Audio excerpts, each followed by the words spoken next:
This is me, and this is my mate Marty, and we like cars. Lots of cars. We love buying them, fixing them, modifying them, racing them, and even destroying them. We've driven cars in countries all over the world, but now we're setting our sights on our very own backyard, the Australian outback. We'll be starting in Sydney on the east coast and travelling west to one of the most desolate and dangerous places on the planet, Central Australia. And to get there, we're going to try and borrow cars from people we meet along the way. This is Lend Us a Ride, Australia.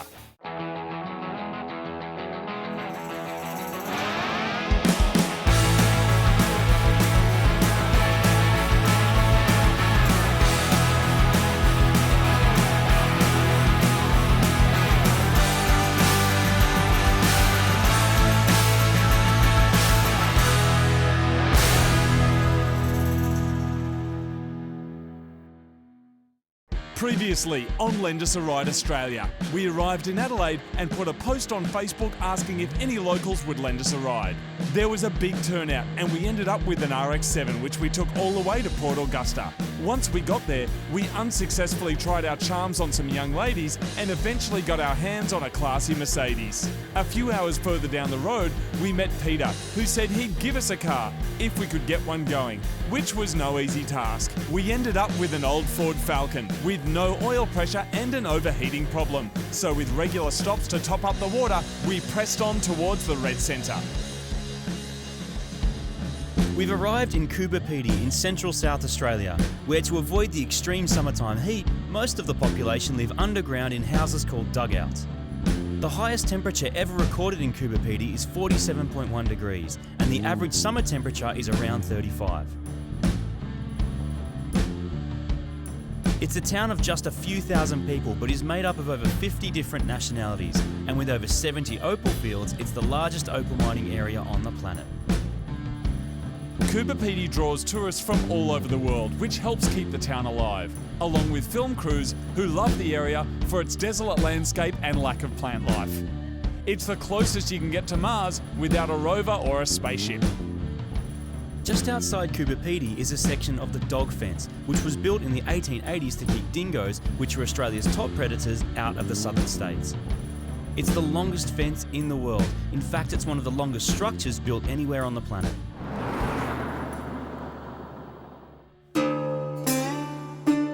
We're driving through a local neighbourhood. Yep, these are actually people's houses.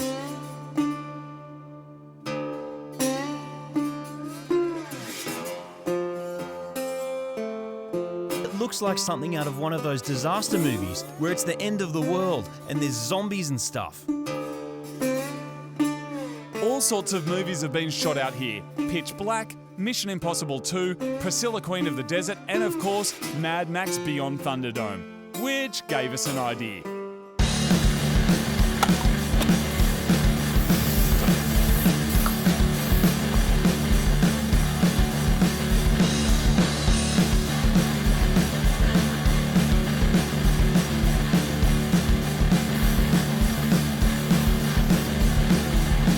In the original and very famous Mad Max movie, the hero car was an XB Ford Falcon Coupe. No one would lend us one, and Peter gave away his last Mad Max car years ago. The original Interceptor was blacked out, had a massive supercharger and a ski jump wing on the back of it. Our second-hand 90 spec GT wing is the best we could come up with. Add some painted tyres, and they kind of look exactly the same.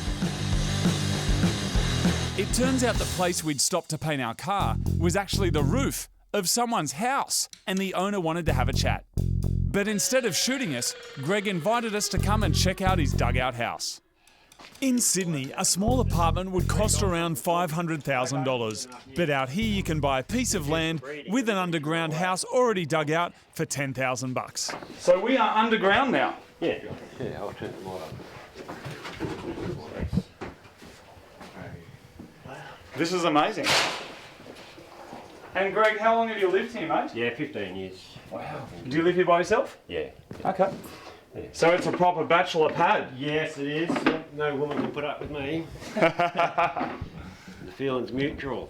I eat off big river red gum trees from up in the Pink River, that one. Oh, beautiful. So you make these yourself? Yeah, I've got a window out there. And all this stuff is made of timber. I made it normally. That's beautiful, mate. Everything's here's on the cheap. You know, forward seats, forward wheels, that sort of thing. That's incredible. It's only a small town, it's about 3,000 people. It used to have 54 nationalities living here. The Eskimo left the year I arrived, and that's no lie. There's a bloke, an Eskimo, lived here for many years. But a lot sort of have been moving on. A lot of people are trying to get out of here, but they don't fit in anywhere else either, so a bunch of sort of outcast down. Most blokes come here to get away from establishment, and now establishment's coming here big time. It's interesting that kind of what you say about that in terms of like establishment, because it seems the little country towns that we go to, there's Wendy's and there's like Starbucks and there's all these kind of things appearing, and it feels like they're slowly becoming kind of... Once the town gets 10,000 people in it, that's when all that big shit comes. Right. So, yeah. Such is life.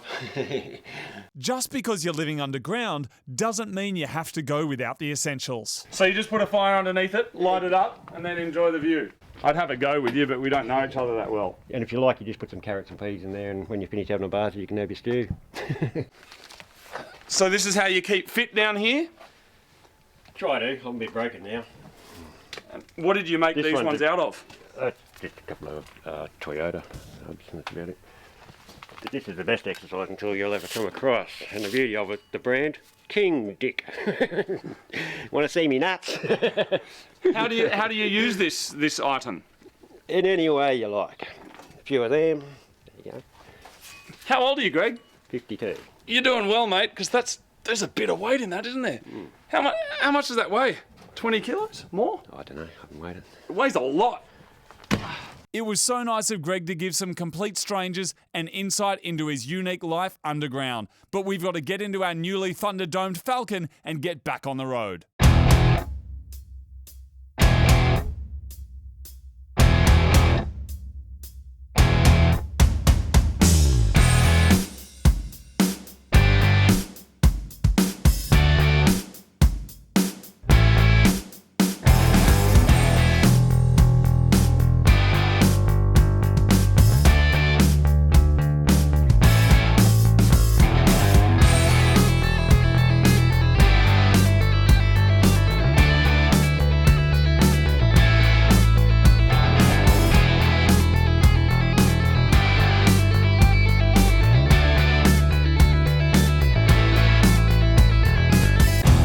This is a 1986 XF Ford Falcon.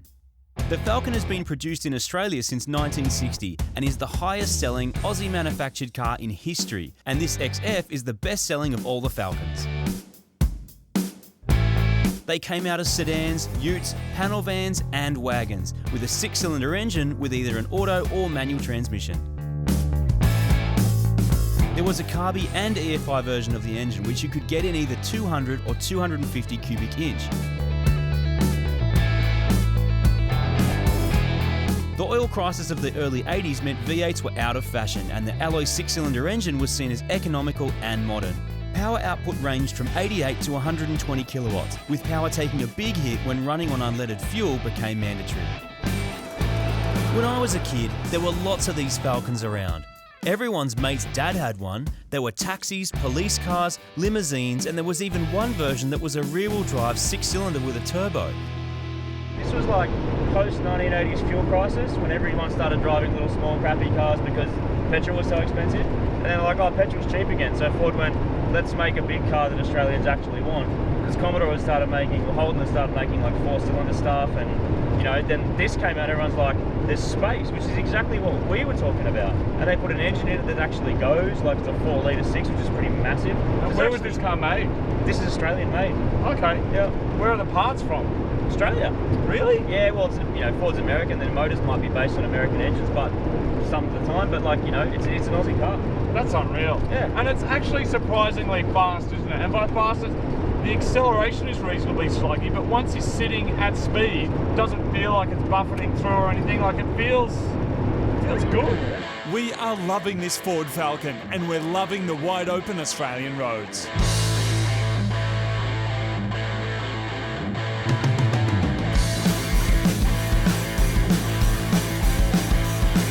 The temperature is climbing again, so we've got to add more water and then try and drive as sensibly as possible.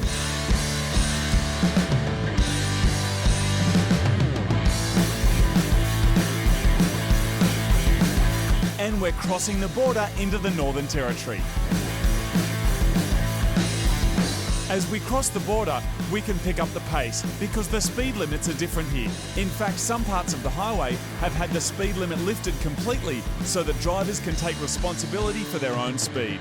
Yep, there's no speed limit in some sections, which gives drivers the opportunity to set their own pace based on their abilities and the road conditions. It's been a welcome change for locals who need to commute long distances, but not everyone agrees with the open speed limit. There are many critics, particularly those from other states, who don't agree with the decision, even though they don't live in the Northern Territory. But for us, at this point on the highway, we're sticking to 130 kilometres an hour, which is 20 k's more than the legal limit in New South Wales and South Australia. And we've arrived at Earldunda. It's a one pub, one petrol Bowser town. The road you can see north goes all the way to Darwin at the top end of Australia, and the one heading west goes to Uluru, where we'll be heading first thing in the morning, in a sensible and civilised manner. We are officially on the road to Uluru, our final destination, with only 264 kilometres to go.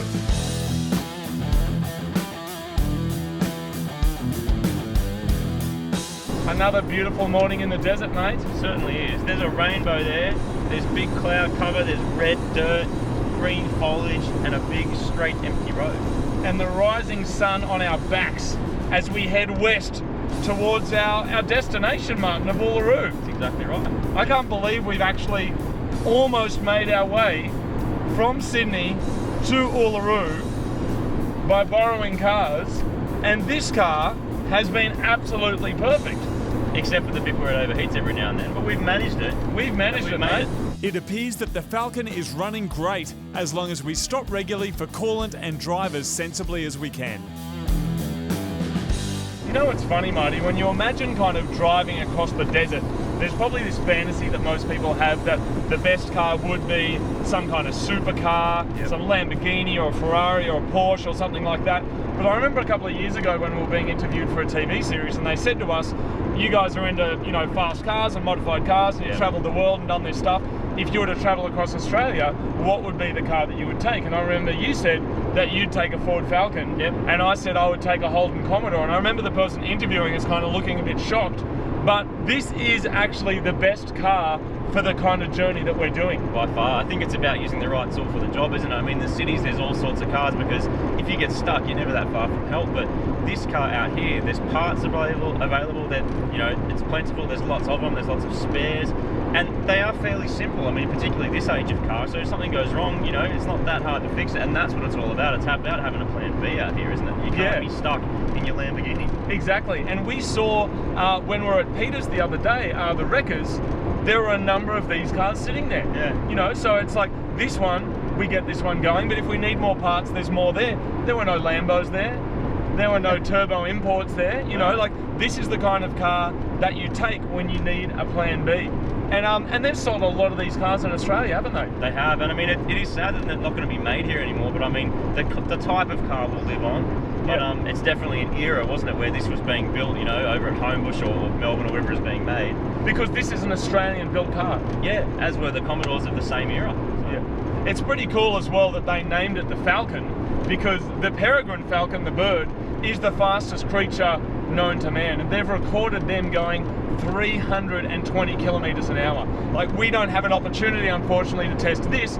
Just up a little bit further north in the Northern Territory, they've recently abolished the speed limit there, so it is unlimited. So we possibly could have tested if this Falcon went 320 kilometres an hour. The speed only goes to 180. It does, but for the meantime, the speed limit here is 130 instead of the 110 that we have in New South Wales, which I personally think is a good idea because the roads out here are so straight and so long that I do believe that getting those extra 20 kilometres per hour is going to reduce fatalities because there'll be less fatigue. Yeah, that's exactly right. And the roads are completely straight. There's not many people on them. They're quiet. But I haven't self-imploded by going 130.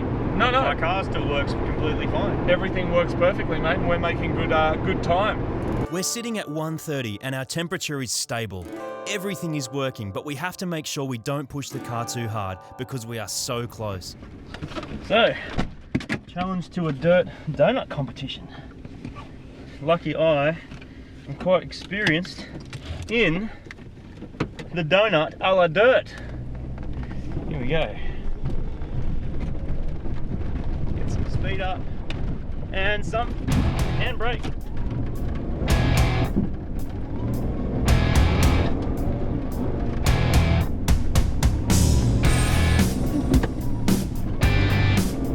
That's a pretty reasonable donut, I reckon. This is bringing back memories because I used to paddock bash an old Falcon and it's how I learnt to drive. That is a significant amount of dirt. And it was my turn.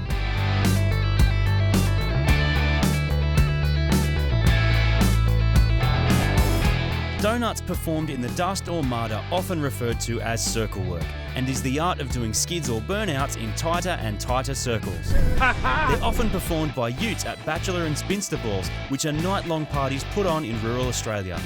They are often all-you-can-drink, all-you-can-eat affairs that thousands of people travel from all over to attend.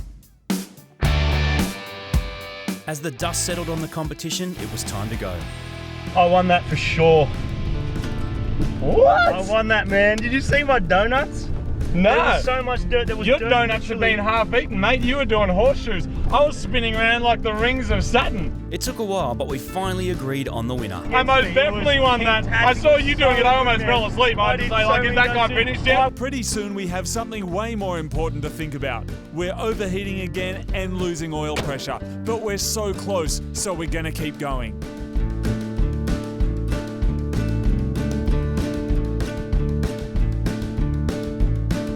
We continue on and then catch sight of something gigantic on the horizon.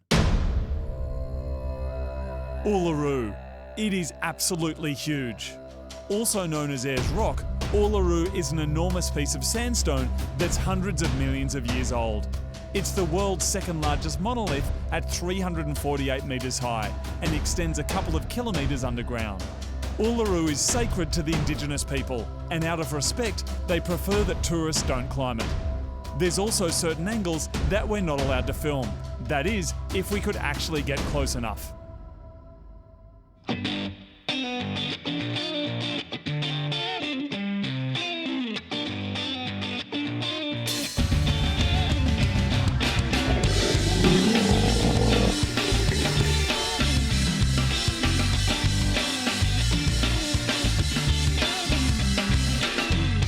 Wake me up, it's late in the morning. You know I've got to run around. And we've made it. We've travelled thousands of kilometres in a huge variety of cars and met so many friendly and generous Australians. It's been such an amazing way to travel, and there's only one thing left to do. Flip a coin. Tails we go home, heads we grab another car and keep going. All the way. Well, I'm gonna ride it all the way.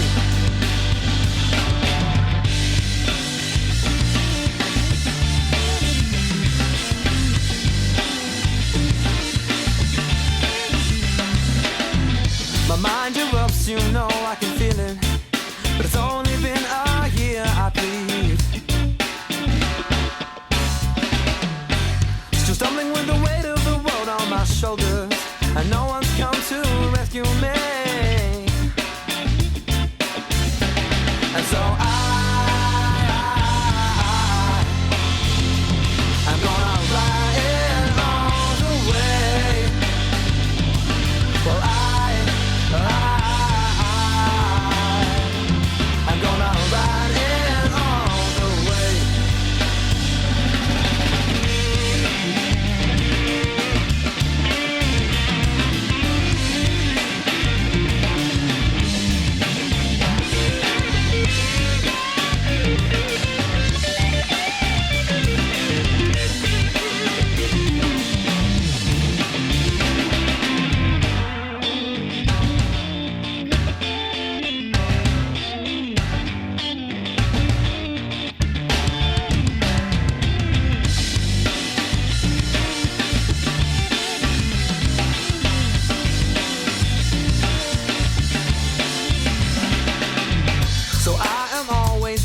many questions and waiting for the sign to glow. And tell me that I've learned the hard lessons, but I'm figuring in